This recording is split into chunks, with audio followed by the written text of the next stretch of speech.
Sa hirap ng buhay ngayon, hindi na raw napupulot ang pera.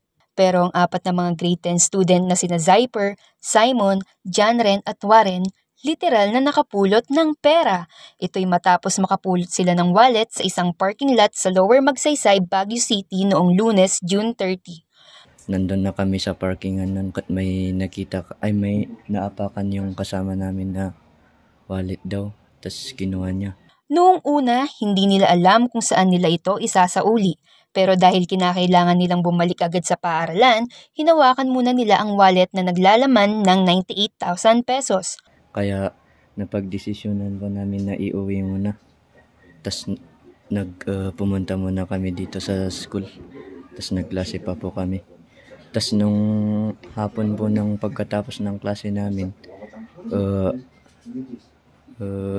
magtataksi na po sana kami na pupunta sa Station 2 sa Camdas.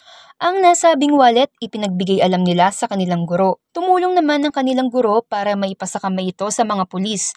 Pero ni minsan daw, hindi nila naisip itago at gamitin ang laman ng wallet.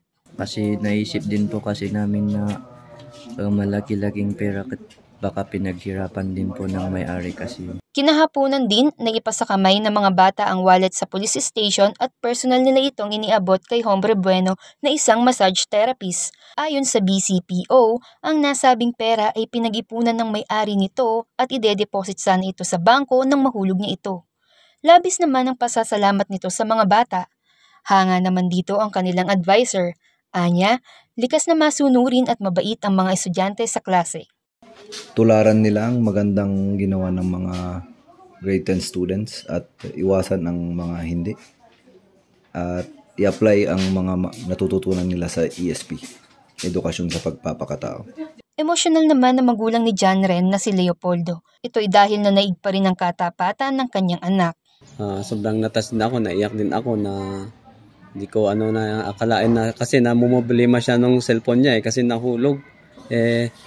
Buti nga hindi niya naisip na gano'n, na i-keep yung mga gano'n amount ng pera. Siyempre, laking nakikinig din sa mga mensahe ng mga pastor.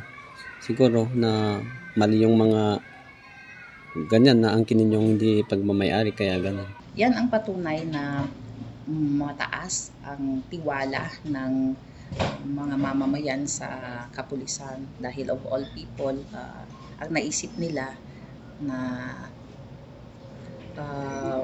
pagbalikan or pagsurenderan yung pera na yun is sa pulis. So that is the effect ng magandang relasyon ng mamamayan at mga kapulisan. Ang katapatan ng mga bata ay binigyang pagkilala ng Baguio City Police Office sa Monday flag raising ceremony ng kanilang paaralan noong July 7. Ang kwento nila Zyper, Simon, Janren at Warren ay inspirasyon para sa iba na gumawa pa rin ng tama kahit walang nakakakita. Lady Limarbas, RNG News.